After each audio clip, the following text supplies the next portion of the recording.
अस्सलामु अलैकुम and good morning everyone. अभी हम जा रहे हैं हज़रत शुएब अलैहिस्सलाम की बस्ती की तरफ जो अलबिदा में है। फिर हम जाएंगे हज़रत मूसा अलैहिस्सलाम का एक कुआं है उसकी तरफ। हज़रत शुएब अलैहिस्सलाम की कौम के बारे में थोड़ा सा आपको बता दूं। ये कौम नाप तोल में कमी क्या करती थी। जो तिजारती काफ़िले यहाँ आया करते थे तो उनको अपने सामान का वज़न बढ़ा के पेश करते थे और उनसे जो सामान लेते थे उनको उनमें डंडी मारते थे। हज़रत शुएब अलैहिस्सलाम उनको समझाते रहे, ये रास्ता जो आप लोगों ने चुना है ये गलत है और इसी तरह से अपना माल इकट्ठा मत करो क्योंकि अल्लाह का अज़ाब सख्त होता है, उनसे बच के रहिए। लेकिन ये कौम हज़रत शुएब अलैहिस्सलाम की एक भी बात नहीं सुनने को तैयार नहीं थे। कुरान में भी इस कौम के बारे में जिक्र आया है, सूरह हूद में भी और बाज़ और जगह भी। और फिर अल्लाह ने उस कौम पर अज़ाब लाया और वो कौम तबाह हो गई। तो ये कुछ डिटेल्स मैंने आपके साथ शेयर की। अभी आगे चलते हैं उस बस्ती की तरफ। वो बस्ती दिखाते हैं किस तरह उन्होंने पहाड़ों को तराश के उसके अंदर कुछ गार बना के कुछ महल टाइप के बने हुए हैं, कुछ घर बने हुए हैं। तो चलिए उस बस्ती की तरफ देखते हैं उसे।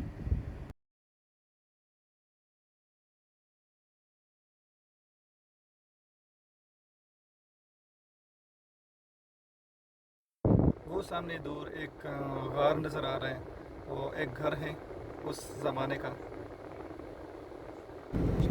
एक और भी आपको दिखाते हैं, यहाँ से दूर नज़र आ रहा है। अभी हम चलेंगे अंदर, अंदर से भी आपको एक एक करके दिखाते हैं।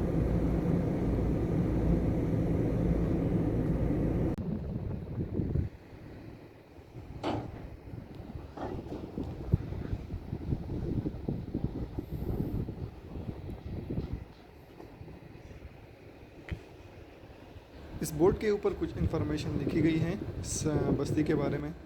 वो सामने जो एंट्रेंस है उससे हम अंदर जाएंगे ऊपर पहाड़ की तरफ।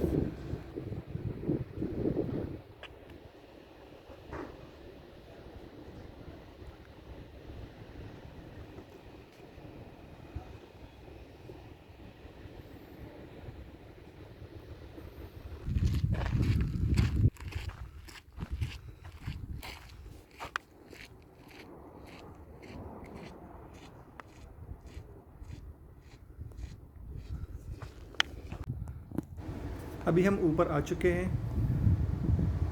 और आपको ये घर दिखाएंगे किस तरह उन्होंने बनाए हैं। तो चलिए।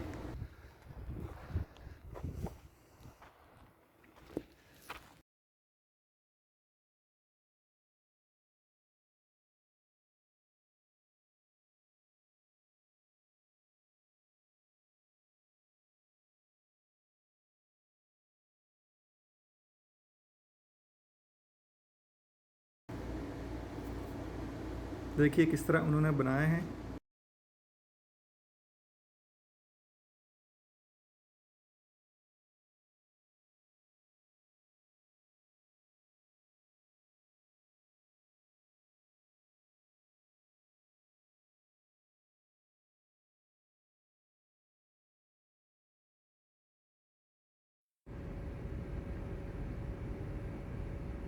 ये सामने जो नज़र आ रहे हैं शायद ये बेड स्पेस हो। इसके बारे में मैं भी कंफ्यूज था और दोस्तों से भी पूछा, लेकिन किसी को ज़्यादा मालूमात नहीं थी।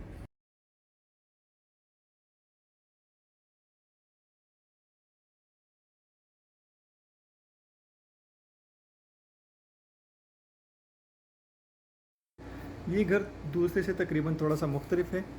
इसमें जो बिल्डिंग स्पेस नज़र आ रही है वो ज़मीन के ऊपर है और पहले वाले घर में वो ज़मीन के अंदर थी। शायद ये बेड स्पेस हो, हम अपना अंदाज़ा लगा रहे हैं। इसकी हाइट तकरीबन 2 से 3 मीटर है। हम आराम से खड़े हो सकते हैं यहाँ पे।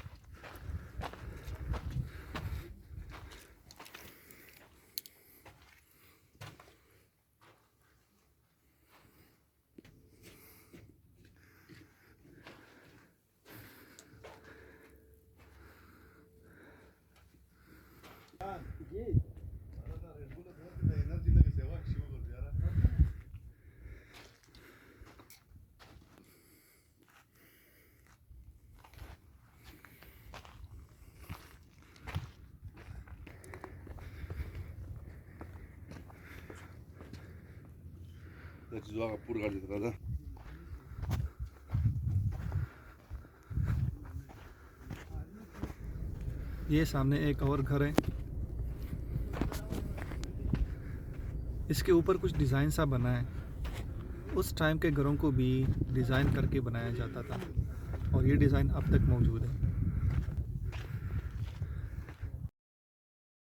सूरह हूद में हज़रत शुएब अलैहिस्सलाम की कौम के बारे में कुछ आयात हैं 84 से 92 तक। और मदीन की तरफ उनके हम कौम शुएब को भेजा। उन्होंने कहा, यानी हज़रत शुएब अलैहिस्सलाम ने कहा अपनी कौम से, ए मेरी कौम, अल्लाह की इबादत करो, उसके सिवा तुम्हारा कोई माबूद नहीं, और नाप और तोल में कमी ना करो। बेशक मैं तुम्हें खुशहाल देख रहा हूँ, और बेशक मुझे तुम पर घेर लेने वाले दिन के अजाब का डर है। आयत नंबर 85। और ए मेरी कौम, इंसाफ के साथ नाप और तोल पूरा करो, और लोगों को उनकी चीज़ें घटा कर ना दो, और ज़मीन में फ़साद ना फैलाते फिरो। आयत नंबर 86। अल्लाह का दिया हुआ जो बच जाए वो तुम्हारे लिए बेहतर है अगर तुम्हें यकीन हो, और मैं तुम पर कोई निगहबान नहीं। आयत नंबर 87।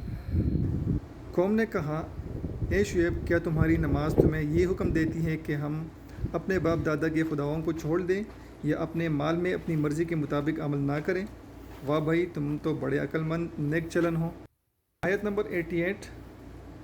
शुएब ने फरमाया, ए मेरी कौम, भला बताओ कि अगर मैं अपने रब की तरफ से एक रोशन दलील पर हूँ और उसने मुझे अपने पास से अच्छी रूज़ी दी हो, तो मैं क्यों न तुम्हें समझाऊँ?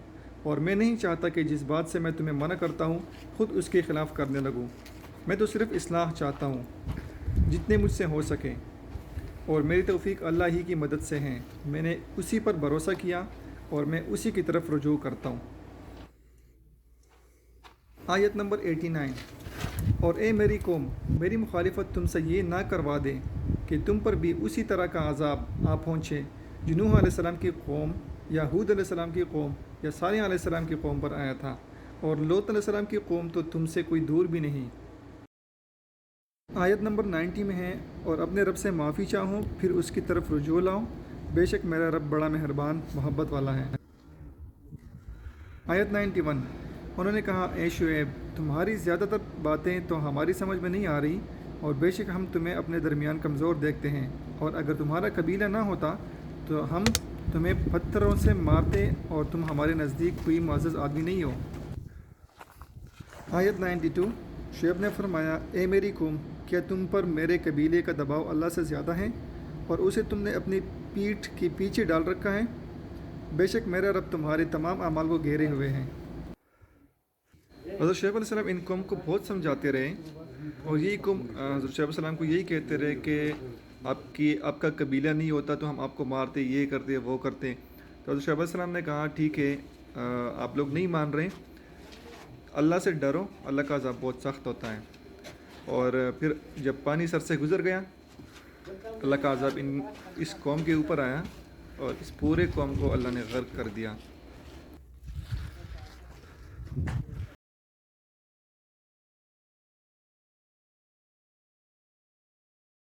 अभी हम जाएंगे हज़रत मूसा अलैहिस्सलाम के कुएँ की तरफ।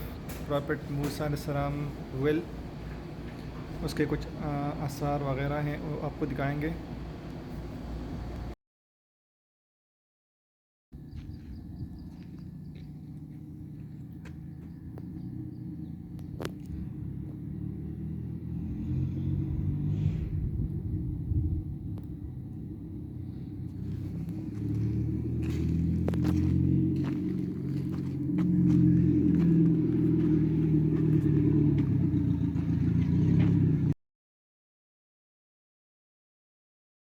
ये है हज़रत मूसा अलैहिस्सलाम का कुआँ वाली जगह। ये सामने जो बना हुआ नज़र आ रहा है, ये पानी को स्टोर करने के लिए बनाया जाता था, और इसी में पानी स्टोर होता था। ये रिनोवेट किया गया है, ये पुराने ज़माने का नहीं है। इसी जगह पे पुराने ज़माने में वो लोग पानी को स्टोर करते थे।